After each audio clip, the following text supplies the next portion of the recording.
you're a Conservative, and I'm sure that you believe that a fair day's pay for a woman should be the same if she's doing the same job as a man. Now, Labour, you would have thought, would have embraced that concept with socialist zeal.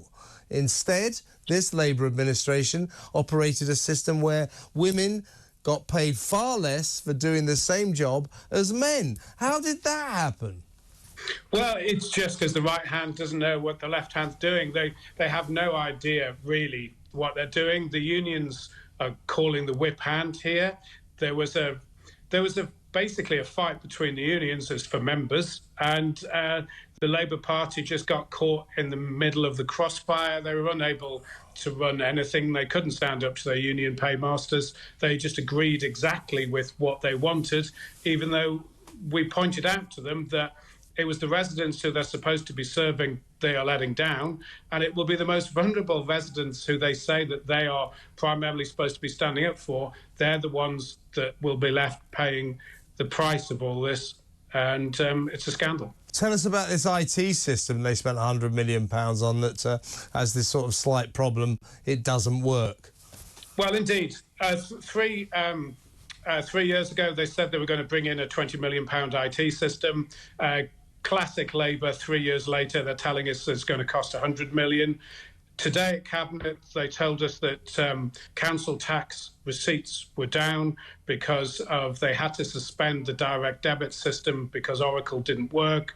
Oracle was in charge of HR and IT, and all those scenarios. It doesn't work. It's incapable of doing what they would need it to do. They're throwing good money after bad, and it's really helped mask the problem for them. They knew what was going wrong, but it meant that they couldn't give the reports for the rest of us to know what was going on. And then now this situation has arrived. It's just another indication of how they really are unable to organise anything. And in terms of the Commonwealth Games last year, 2022, Birmingham chipped, I think the total cost was in the 700 millions kind of zone, mostly paid for by the government, in fairness, but Birmingham Council chipped in £184 million, a lot of money, you know, and that's a big prestige event and all that. But in retrospect, I mean, that's a kind of a showboating politics, isn't it? Oh, look, here's all the money. Birmingham, the big games, aren't we amazing? Well, they should have thought more about the money, don't you think, rather than just chuck in all that enormous amount of cash to host these games? I think that is the reason why Birmingham City Council is in the state that it's in.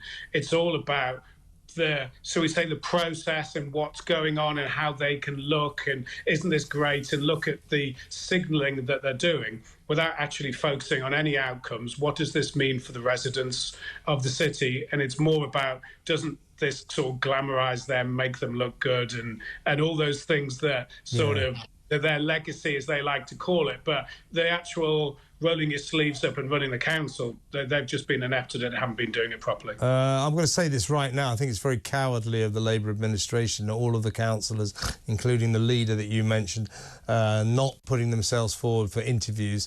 That's called democracy. It's called transparency. But Ewan, can you sum up what this might mean for the poor people of Birmingham, a great city, Britain's second city, and the grim prospect that possibly the government might have to come in and run your city? Well, there is that. Just on your first point, actually, myself and the leader of the group, Robert Alden, we actually went on the steps of the council to speak to the residents. Residents came to the council. They're concerned about where they were going to live. Their houses are going to be demolished, and yet they haven't heard anything about what's going to be to replace them. They were petrified. No one from the councillors that is, would come out to speak to them. So in the end, we went out to speak to them just to try and give them some peace of mind of us, what we would try to do to help. But we're opposition. But moving forward, I have no confidence in this Labour administration and the ability to solve this issue. As I say, they had a go at solving it in 2015, were unable to do so, even though they promised the government that they had.